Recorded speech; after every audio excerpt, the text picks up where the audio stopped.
So yan mga kaibigan, no? So dito, sinabi dito, no? Ayan, magtiis. Isang lahing di marunong magtiwala at magtiis. No? So unang-una sa Proverbs 3:5. Alam niyo ba yung nagkaroon ng economic problem yung Amerika, no? Parang 2008 po yun. Ang kanilang tema ay Proverbs 3:5, no? Trust in the Lord with all your heart and lean not in your own understanding. In all your ways acknowledge Him and He will direct your path. No? So yun po ang kanilang tema, no? Trusting the Lord. So dahil pag magtiwala tayo kay Lord, no? Ano man ang mangyari, no? So hindi tayo dapat ma-stress, dapat stress-free life po tayo dahil si Lord ang siyang tutulong sa atin, no? So di ba napakaganda pag tayo ay kay Lord, no? Napakaganda dahil siya ang siyang gagabay sa atin at siyang ating patnubay, no? Ano pa, no? So marunong magtiwala at magtiis, no? So ibig sabihin yung self-control, no? So halimbawa mayroon tayong sasabihin, no, na talagang alam natin na correct talaga, no? Pero dapat may control tayo. Sa tamang panahon dapat nating sabihin at sa tamang pagkakataon. Dahil pag hindi, no, kahit na nasa reason ka, justified ang sinasabi mo, subalit masasaktan yung iba. Kaya napakaganda pag tayo ay kahit sa timing, no, tayo sa halimbawa mag-drive tayo, kahit sa ating drive, no, sa kotse man o kaya sa motor, dapat may timing talaga, no? Dahil pag hindi sa timing, so masisira ang motor o kung yung sasakyan ay masisira. Dapat sa proper time at sa proper situation or sa proper occasion, no? So yan po mga kaibigan pag tayo ay nasa ating Panginoon, no? So dito naman sa 9, ayan, ang pag-asa ay marupok at kulang ang pananalig, no? So kaya lahat tayo ay we need each other, no?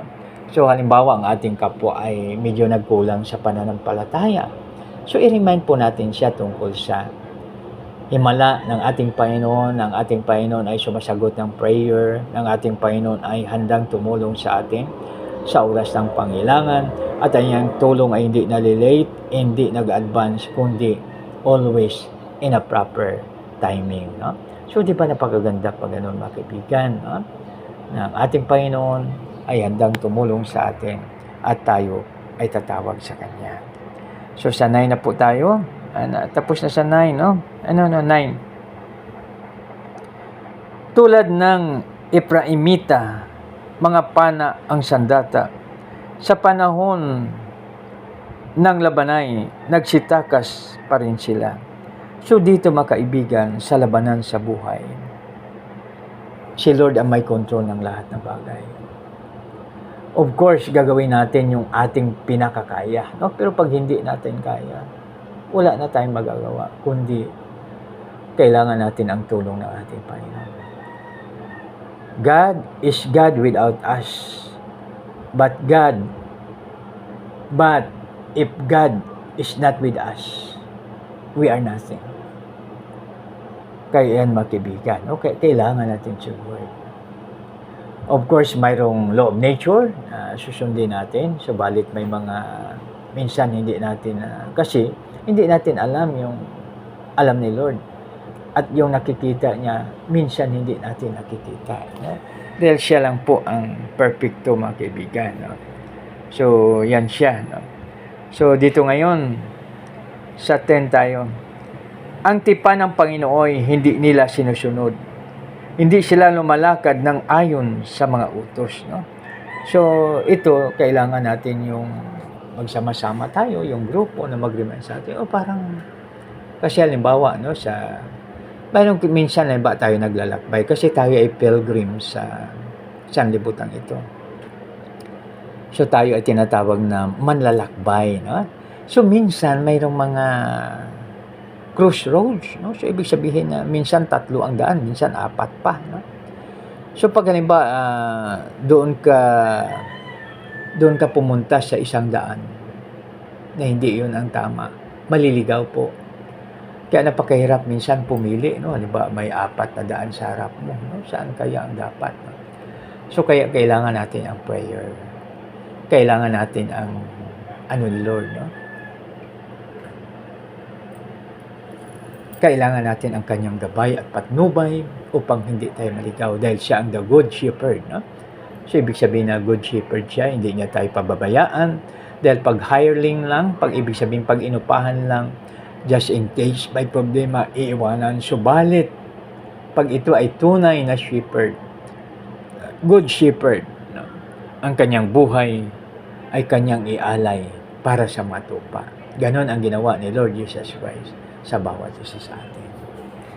Iniwan niya ang langit upang tayo magkaroon ng kaligtasan. No? So, kaya napakaganda, no? Pag ganon, mga kaibigan. Nakalimutan na nila ang lahat ng kabutihan, magawa ng ating Diyos na kanilang hinangaan. So, minsan, no?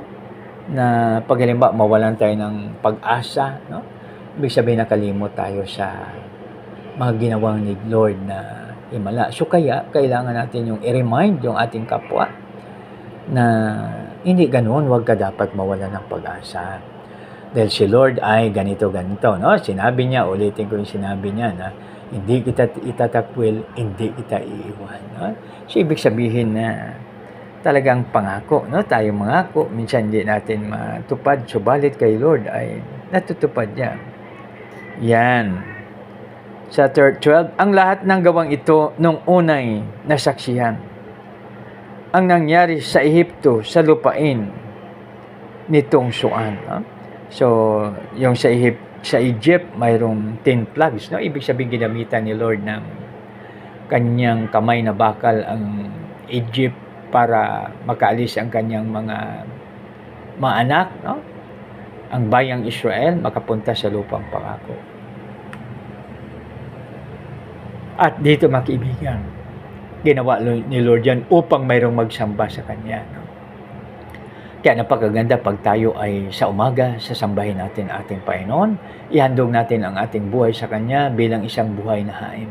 Kasi noong pong una sa Old Testament, ang ino-offer ay ang baka, tupa, o kung ano pa man, no?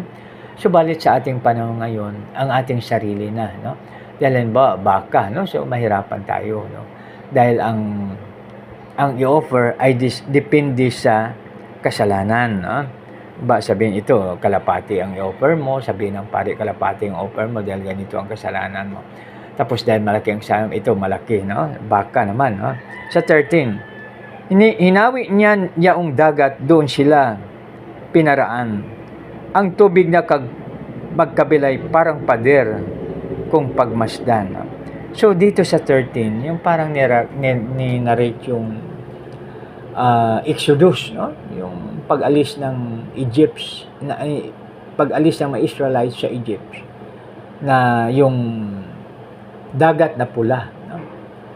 Ay sa magitan ng tungkod ni Moses ay ang mga tubig sa magkabila ay nagsilbing pader at dumaan sa tuyong lupa ang mga taga-Israel. Subalit ang mga Egyptians ay namasundalo na Egyptian army kasama ang kanilang hari ay namatay doon dahil hinabol nila ang Israelites. So kaya iisa sa mga Himalayan, no, na nabanggit dito sa 78, no? So ibig sabihin parang narration po ito, mga kaibigan. Narration siya, no? So dito ngayon tayo sa 13. Sa 14 na. Kapag araw sa paglakad naging gabay nila'y ulap, at kung gabi naman tanglaw ay apoy na maliwanag, no?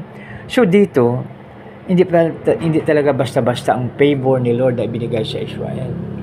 Dahil pag araw, ulap, no? Mayroong ulap sa para yung araw hindi makadirect na makatama sa mga Israelites. So yan, no? Kaya may ulap, kaya naglalakad sila na parang simple lang. At paggabi naman, pag sila'y naglalakbay, mayroong haliging apoy, no? Haliging apoy na nagagabay sa kanila. Subalit doon, ayon sa mga scholars, no? So pag halimbawa doon sa araw, halimbawa doon sa ulap, pag wala doon sa ulap, ibig sabihin doon sa anino ng ulap, ay delikado daw dahil may mga mababangis na, may mga makamandag na hayop sa disyerto. Tapos sa gabi naman, ang wala doon sa liwanag ng haliging apoy, delikado rin, no?